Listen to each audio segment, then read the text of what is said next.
para isipin mo na may chance mo mag-podium. Buti na lang, hindi lang kami ng dance score namin. Second kasi kami sa dance. Pero yung cheerleaders namin, pababa naman. Yun, okay pa rin. Sadya na po din din sa mukha namin. Pero okay pa rin po na maintain namin yung streak na ipopodium kami.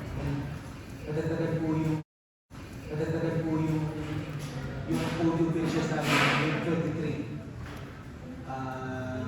Tapos yung streak po namin naging pang-ano. Okay pa rin. Describe yung performance nyo doon. Sa